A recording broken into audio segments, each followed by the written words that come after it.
Person. என்னைக்குமே வந்து ஒரு பெரிய உச்சத்துல இருக்க ஒரு ஆள் அப்படின்ற ஒரு பந்தாவோ ஒரு எதுவுமே இருக்காது. அவ்வளவு கைண்டா பேசுவாங்க. அண்ட் எப்பவுமே அது ஒரு ஆர்வம் இருக்கும். திரேசா சொன்ன மாதிரி ஒரு புதிய விஷயங்களை கத்துக்கணும். நம்ம எங்க கிட்ட இருந்து கேட்டுப்பாரு இது எப்படி அது அப்படின்ற மாதிரி. So and he teaches a lot of things. அவருக்கு நடுவே இருக்கிற பிஸி ஸ்கெடியூல்ல அவ்வளவு புதிய விஷயங்கள் கத்துக்கிறாரு. அவர் எப்படி வந்து டயட்ல இருக்காரு, எக்ஸசைஸ் பண்றாரு அப்படின்ட்டு நாங்க உட்காந்துருக்கோம், இதெல்லாம் எங்களுக்கு எக்ஸ்பிளைன் பண்றாரு. அவ்வளவு ஆச்சரியமா இருக்கும். எத்தனை விஷயங்களுக்கு என்ன பர்சன் மேனேஜ் அப்படின்ற ஒரு ஆர்வம் தான் இருக்கும். ஸோ கனவு அப்படின்றது அவர் ரொம்ப சின்ன வயசுல இருக்கு. அதை எவ்வளவு அழகா அந்த உத்வேகத்தோடையும் அந்த உந்துதலோடையும் அவர் கொண்டு வந்து இன்னைக்கு இருக்கிறாரு அப்படின்றது வந்து நமக்கு ஒரு பெரிய ஒரு ஆச்சரியமும் பாடமுமா இருக்கு. ஒரு ட்ரூ இன்ஸ்பிரேஷன் அப்படின்னு நம்ம சொல்லலாம். So we're very very happy that you're here today, sir. Thank you so much. இந்த மாதிரி பல விஷயங்களை நீங்க வந்து ஒரு இன்ஸ்பைரிங் பர்சனா இருக்கிறதுக்கு. So over to you. ஒரு சில வார்த்தைகள் about leader. ஒரு பெரிய கைத்தட்டலோட can we have our dearest கதாநாயகன் sir.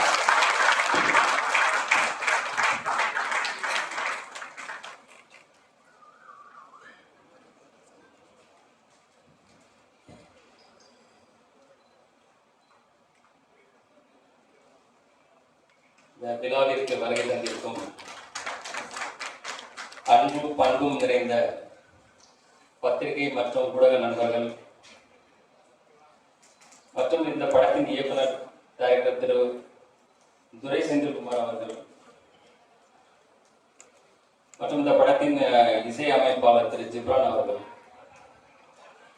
ஏற்றும் என்னோடு நட்போடு இருந்து வரும் வியாபாரிகள் சங்க தலைவர் திரு விக்ரமராஜா அவர்களே, இந்த படத்தில் பணியாற்ற அத்தனை டெக்னீஷியன்களுக்கும் மற்றும் என் மேல மிகுந்த அன்பும் மிகுந்த ஒரு எதிர்பார்ப்பும் ஒரு அதீத நம்பிக்கையோடு இருக்கும் என்னுடைய ரசிக பெருமக்களும்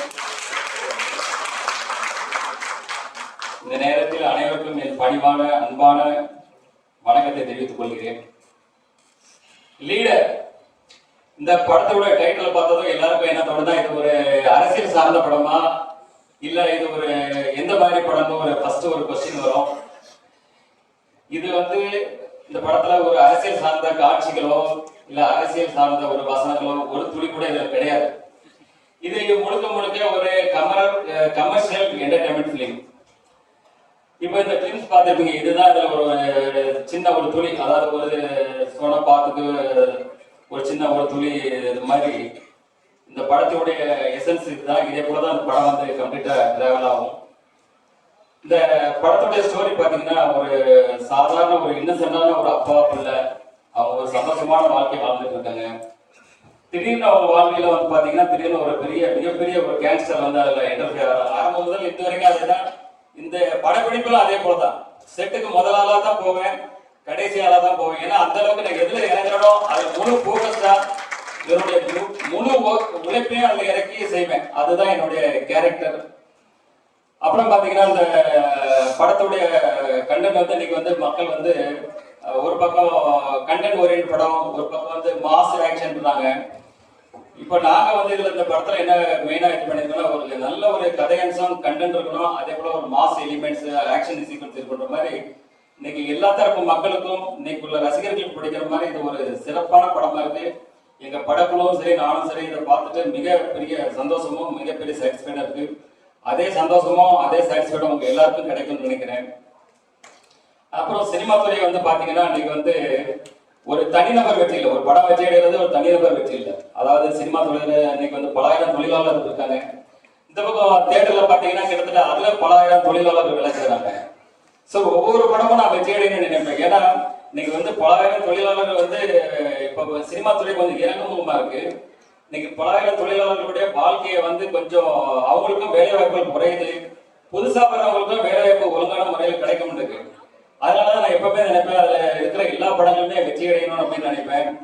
அதே போல பத்திரிகையாளர்கள் நீங்களும் இந்த சினிமா துறையை வளர்றதுக்கு உங்களுடைய முழு சப்போர்ட்டையும் அது சினிமா துறை மறுபடியும் எழுச்சி பெறதுக்கு உங்க அனைவருடைய சப்போர்ட்டும் என்ன கேட்டுக்கிறேன். இந்த படத்தினுடைய சிங்கிள் வந்து வர்ற 14ஆம் தேதி காதலர் தினத்தன்று முதல்ல இது வெளியிடும் முதல் சிங்கிள். அப்புறம் வந்து பாத்தீங்கன்னா மார்ச் 6ஆம் தேதி வந்து கிளிம்ஸ் வெளியிடுறோம். அது இதே போல ஒரு பவர்ஃபுல் இதோட பவர்ஃபுல் பேக்கடா இருக்கும். அதை நீங்க வரும்போது பாப்பீங்க. அடுத்தது இந்த படத்தை வந்து ஏப்ரல் மாதத்துல ரிலீஸ் பண்றதுக்கு எல்லா வேலைகளும் போயிட்டு இருக்கு. அதுக்கு முன்னாடி ஒரு 10-12 நாளைக்கு முன்னாடி நாங்க வந்து ஆடியோ ஃபங்க்ஷன் வந்து ரொம்ப கிராண்டா பண்ணணும். அதுக்கான வேலைகளும் போயிட்டு இருக்கு. அந்த நேரத்துல பிரஸ் உங்க முன்னாடி தான் எல்லா இதுவும் நடத்துவோம். உங்க எல்லாருக்கும் இப்பவே உங்களுக்கு இன்விடேஷன் பண்ணிடுறேன். எல்லாரும் கலந்து கொண்டு இந்த விழாவை சிறப்பா செய்யணும்னு இப்பவே வேண்டி கேட்டுக்கிறேன். அதே போல இந்த ஆடியோ ஃபங்க்ஷன்ல ரசிகர்களாகட்டும், அதுல கலந்து நடித்து அதுல ஒர்க் பண்ண எல்லா டெக்னீஷியன்ஸ், அதே போல ஆல் ஆர்டிஸ்ட் எல்லாருமே அதுல கலந்துக்குவாங்க. அதுக்கப்புறம் தொடர்ந்து படத்துக்கான ப்ரொமோஷன் உங்க மீடியா உங்க கூட தான் இணைந்து செயல்பட போறோம். நீங்க எல்லாம் தொடர்ந்து எங்களுக்கு ஆதரவு தரணும். மீண்டும் ஒரு முறை உங்க எல்லாருக்கும் நன்றியும் வணக்கங்களையும் கூறிக்கொண்டு உங்களிடம் நன்றி.